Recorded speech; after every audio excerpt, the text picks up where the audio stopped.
السلام علیکم ورحمۃ اللہ وبرکاتہ۔ آج آپ حضرات کے سامنے کچھ مسائل لے کر حاضر ہوا ہوں، اس لیے کہ مسائل کا علم ہونا بھی بہت ضروری ہے۔ تو سب سے پہلا جو مسئلہ آج بیان کیا جائے گا وہ حضرت ایوب علیہ السلام سے متعلق ہے۔ آپ لوگوں نے دیکھا ہوگا، سنا بھی ہوگا، عوام کے اندر یہ بہت زیادہ مشہور ہے کہ حضرت ایوب علیہ السلام کو اللہ تبارک و تعالی نے بڑی سخت قسم کی بیماری میں، آزمائش میں، امتحان میں مبتلا فرمایا تھا، اور عوام کے اندر یہ بھی مشہور ہے۔ یہ بات تو صحیح ہے کہ حضرت ایوب علیہ السلام بڑی ہی سخت آزمائش میں مبتلا تھے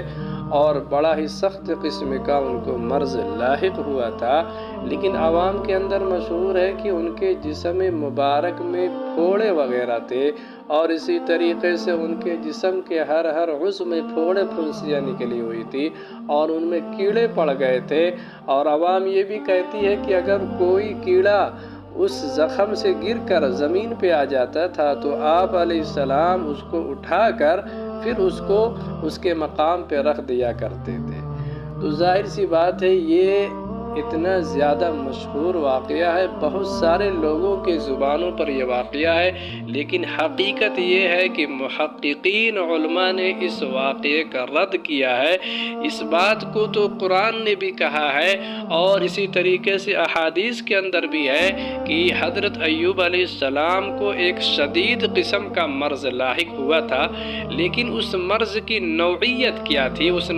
کس قسم کا مرض تھا، کون سی بیماری تھی، اس بارے میں قرآن حدیث بالکل خاموش ہے اور اس بارے میں کوئی ذکر نہیں ملتا ہے۔ جن روایات میں اور جن آثار میں یہ ملتا ہے کہ حضرت ایوب علیہ السلام کے جسم مبارک میں کیڑے پڑ گئے تھے، ان روایات کو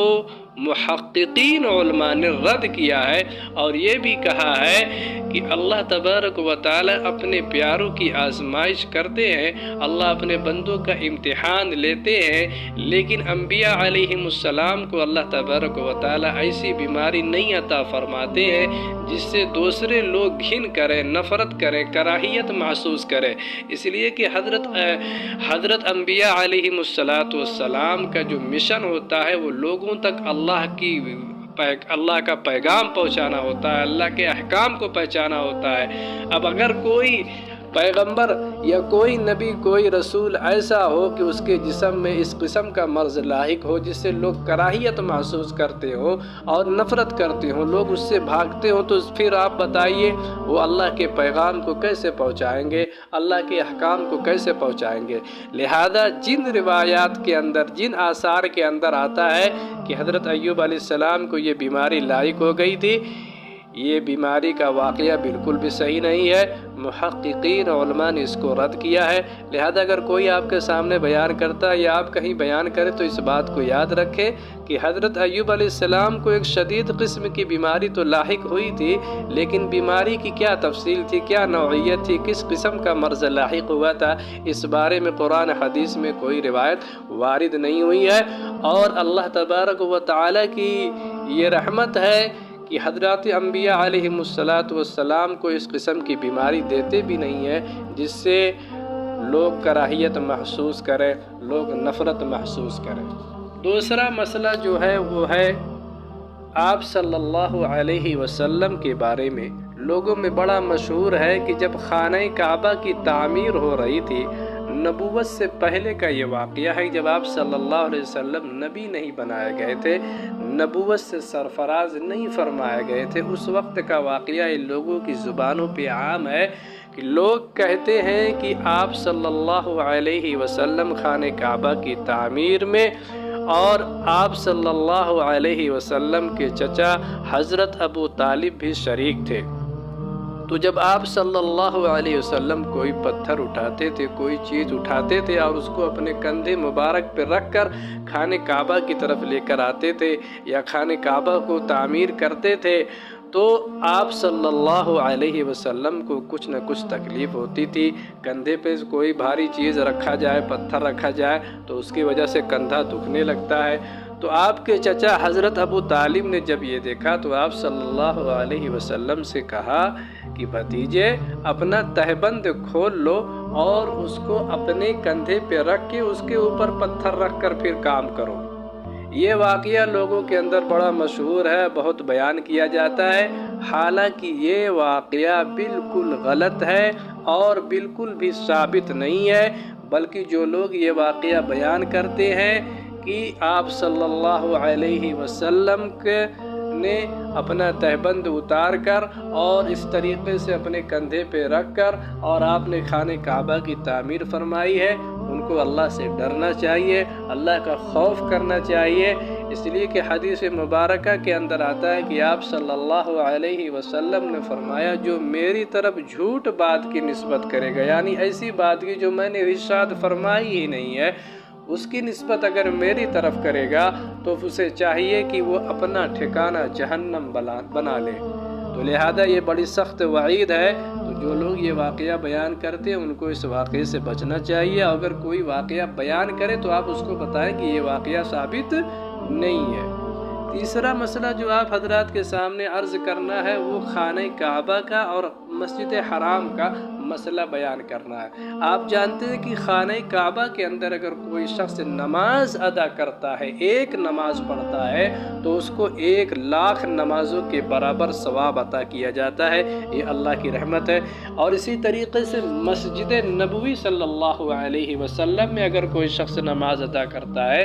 تو اس کو ایک ضعیف روایت میں جو آتا ہے کہ 50,000 نمازوں کے برابر ثواب ملتا ہے، لیکن جو صحیح روایات ہیں ان کے اندر آتا ہے کہ 1,000 نمازوں کے برابر، یعنی مسجد نبوی میں اگر آپ نماز ادا کر رہے ہیں تو آپ کو 1,000 نماز کے برابر ثواب اللہ تبارک و تعالی عطا فرماتا ہے۔ بعض ضعیف روایتوں میں 50,000 نمازوں کے برابر بھی ثواب کا ذکر ملتا ہے۔ اب سوال یہ اٹھتا ہے کہ جب آپ صلی اللہ علیہ وسلم کا دور اطہر تھا، آپ صلی اللہ علیہ وسلم کے مبارک زمانے میں مسجد نبوی صلی اللہ علیہ وسلم اور خانہ کعبہ زادہ اللہ شرفاً وعظماً، یہ جو خانہ کعبہ ہے اس کی جو عمارت تھی وہ بہت چھوٹی تھی، بڑی مختصر تھی، بہت وسیع و عریض رقبے میں یہ پھیلا ہوا نہیں تھا، چھوٹی سی مسجد نبوی تھی اور چھوٹا سا مسجد حرام تھا۔ اب تو الحمدللہ بہت زیادہ وسیع ہو گئے، کئی لاکھ لوگ اس میں نماز ادا کر سکتے ہیں۔ تو اب سوال یہ ہوتا ہے کہ جو حدیث کے اندر فضیلت آئی ہے خانہ کعبہ میں نماز پڑھنے کا، مسجد حرام کے اندر نماز پڑھنے پر، اور اسی طریقے سے مسجد نبوی صلی اللہ علیہ وسلم پر نماز پڑھنے پر جو اجر و ثواب کا اللہ کے رسول صلی اللہ علیہ وسلم نے ذکر فرمایا ہے، کیا وہ ثواب اسی مخصوص مقام پر، اسی مخصوص مکان پر اور اسی مخصوص جگہ پر نماز پڑھنے پر ملے گا، یا آپ مسجد نبوی صلی اللہ علیہ وسلم پر کہیں بھی نماز پڑھ لیں، اسی طریقے سے مسجد حرام کے اندر آپ کہیں بھی نماز پڑھ لیں گے آپ کو 1,00,000 نماز کے برابر ثواب مل جائے گا۔ اسی طریقے سے آپ مسجد نبوی صلی اللہ علیہ وسلم میں کہیں بھی نماز ادا کر لیں تو کیا آپ کو مل جائے گا ثواب؟ اس لیے کہ اس وقت مسجد نبوی اور اسی طریقے سے مسجد حرام بہت وسیع ہو چکے ہیں، تو ہم تو ان جگہوں پہ نماز نہیں پڑھ رہے ہیں، ہم تو مسجد نبوی کسی حصہ میں پڑھ رہے ہیں، تو کیا ہمیں یہ ثواب ملے گا؟ حضرات علماء کرام فرماتے ہیں ہاں، مسجد نبوی کے جس حصے میں بھی آپ نماز پڑھیں گے آپ کو اس نماز کا ثواب ملے گا۔ اسی طریقے سے مسجد حرام کے اندر آپ کہیں بھی نماز پڑھیں گے آپ کو 1,00,000 نمازوں کے برابر ثواب ملے گا۔ اچھا، پھر یہ مسئلہ یہ بھی جاننا چاہیے کہ علماء نے اس میں اختلاف ہے، لیکن تحقیقی بات یہی ہے کہ یہ جو ثواب کا ذکر ہے کہ اگر آپ ایک نماز ادا کرتے ہیں تو آپ کو 1,00,000 نمازوں کے برابر ثواب ملتا ہے۔ اسی طریقے سے مسجد نبوی کے اندر صحیح روایت کے اعتبار سے 1,000 نمازوں کے برابر ثواب ملتا ہے، اور ضعیف روایتوں کو اگر سامنے رکھیں تو 50,000 نمازوں کے برابر ثواب ملتا ہے۔ تو کیا یہ ثواب جو ہے ہر نیک عمل پر ملے گا؟ مثال کے طور پر کوئی آدمی قرآن کی ایک آیت پڑھتا ہے، مسجد حرام کے اندر تو کیا اس کو 1,00,000 آیتوں کے پڑھنے کے برابر ثواب ملے گا؟ اسی طریقے سے ایک مرتبہ آپ درود شریف پڑھتے ہیں، تسبیح پڑھتے ہیں، استغفار پڑھتے ہیں، کلمہ طیبہ پڑھتے ہیں، اسی طریقے سے نفلی نمازیں پڑھتے ہیں، تو اگر آپ ایک مرتبہ اگر نفل نماز پڑھتے ہیں یا کوئی ان میں سے کوئی نیکی کا کام کرتے ہیں تو کیا آپ کو 1,00,000 نمازوں کے یعنی 1,00,000 مرتبہ نیکی کرنے پر وہ ثواب دے؟ جو بھی نیکی آپ کریں گے کیا وہ نیکی 1,00,000 نیکی میں تبدیل ہوگی؟ اسی طریقے سے مسجد نبوی کے اندر اگر آپ قرآن کریم پڑھتے ہیں یا کوئی بھی اور نیکی کرتے ہیں نماز کے علاوہ وہ بھی فرض نماز کے علاوہ اگر آپ نفل نماز پڑھتے ہیں، ذکر کرتے ہیں، تسبیح کرتے ہیں، اسی طریقے سے دیگر نیک کام کرتے ہیں تو کیا اس نیک کام کا ثواب بھی 1000 گنا بڑھے گا؟ اسی طریقے سے مسجد حرام کے اندر اگر وہی کام کر رہے ہیں تو کیا 1,00,000 نمازوں کے ایک جیسا ثواب ملتا ہے؟ اسی طرح اس نیک عمل کو بھی 1,00,000 عمل کے برابر اللہ تعالیٰ بنا کے آپ کو ثواب عطا فرمائیں گے۔ تو اس بارے میں حضرات علماء کرام فرماتے ہیں کہ یہ جو فضیلت ثابت ہے مسجد حرام کے اندر اور اسی طریقے سے مسجد نبوی صلی اللہ علیہ وسلم کے اندر جو ثابت ہے کہ جو شخص نماز ادا کرتا ہے اس کو 1,00,000 نمازوں کے برابر ثواب ملتا ہے اور مسجد نبوی میں 1000 نمازوں کے برابر ثواب ملتا ہے صحیح روایت کے مطابق۔ تو علماء حضرات فرماتے ہیں یہ فضیلت صرف فرض نماز کے ساتھ خاص ہے۔ کس کے ساتھ خاص ہے؟ یہ بات ذہن میں رکھ لو، یہ فضیلت صرف فرض نماز کے ساتھ خاص ہے۔ نفل نماز اور دیگر جو عام عبادتیں ہیں، دوسری عبادتیں ہیں، دوسری ذکر اذکار ہے، دوسری اللہ کی اطاعت ہے، فرما برداری ہے، اس کا ثواب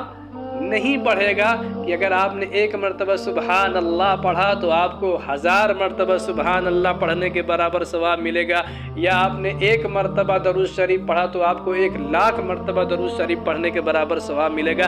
ایسا علماء فرماتے نہیں ہے۔ یہ جو دونوں جگہوں پر، دونوں مقامات مقدسہ پر جو فضیلت ہے وہ صرف فرض نماز کے ساتھ خاص ہے، وہ نفل نماز کے ساتھ بھی خاص نہیں ہے۔ کیوں خاص نہیں؟ اس کی وجہ کیا ہے؟ اس کی وجہ یہ ہے کہ آپ صلی اللہ علیہ وسلم سے مسجد نبوی کے اندر نفل نماز پڑھنا یہ ثابت نہیں ہے۔ حالانکہ آپ جانتے ہیں کہ نماز مسجد نبوی کے اندر اگر کوئی فرض نماز پڑھتا ہے تو 1000 گنا درجہ اس کا بڑھ جاتا ہے، یعنی 1000 نمازوں کے برابر اس کا ثواب ملتا ہے۔ لیکن آپ صلی اللہ علیہ وسلم سے یہ تو پتہ چلتا ہے کہ آپ صلی اللہ علیہ وسلم نے فرض نمازیں مسجد نبوی میں ادا فرمائی ہے، لیکن جو نفل نمازیں ہیں وہ آپ صلی اللہ علیہ وسلم نے ہمیشہ گھر کے اندر اپنے حجرے مبارکہ کے اندر ادا فرمائی ہے۔ اور ایسا نہیں کہ آپ صلی اللہ علیہ وسلم کا حجرہ بہت دور تھا، آپ صلی اللہ علیہ وسلم کا حجرہ مبارکہ بالکل مسجد نبوی سے متصل تھا۔ اگر آپ چاہتے تو مسجد نبوی کے اندر آپ نفل نماز ادا فرماتے، لیکن آپ صلی اللہ علیہ وسلم سے یہ ثابت نہیں ہے۔ صرف فرض نماز کا پڑھنا آپ صلی اللہ علیہ وسلم سے ثابت ہے کہ آپ نے مسجد نبوی میں ادا فرمائی ہے، اور بقیہ جو نوافل ہے وہ اللہ کے رسول صلی اللہ علیہ وسلم نے اپنے حجرے میں ادا فرمایا ہے۔ اسی لیے علماء کہتے ہیں کہ یہ جو ثواب کی فضیلت ہے، یہ جو زیادہ ثواب ملتا ہے، یہ صرف فرض نماز کے ساتھ مخصوص ہے۔ دیگر عبادتیں نوافل ہیں، ذکر اذکار ہیں، تلاوت ہیں، تسبیحات ہیں، اور اسی طریقے سے دیگر کار خیر ہیں، ان کو اگر انسان ان جگہوں میں ادا کرتا ہے تو اس کا ثواب اتنا نہیں ملے گا جتنا فرض نماز کا کہ 1,00,000 نمازوں کے برابر یا 1000 نمازوں کے برابر۔ ہاں، بعض علماء کہتے ہیں کچھ مقام مقدس ہے، اس کی وجہ سے کچھ زیادتی ہو سکتی ہے اجر و ثواب میں، لیکن جو فضیلت حدیث میں آئی وہ صرف فرض نمازوں کے ساتھ ہے۔ تو میں نے یہ 3 مسئلے آپ حضرات کی خدمت میں حضرت ایوب علیہ السلام کا اور آپ صلی اللہ علیہ وسلم کا اور مسجد نبوی اور مسجد حرام کا، یہ جو 3 مسئلے تھے جو میں نے آپ حضرات کے سامنے بڑی تفصیل سے وضاحت کے ساتھ آپ کے سامنے بیان کیے، ان کو آپ سنیے اور سمجھیے اور اس کو دوسرے لوگوں تک پہنچائیے تاکہ ہمارے علم میں اضافہ ہو۔ اللہ تبارک و تعالی ہم سب کو کہنے سننے سے زیادہ عمل کی توفیق عطا فرمائے اور علم نافع ہم سب کو نصیب فرمائے۔ وصلی اللہ علی النبی الکریم، آمین۔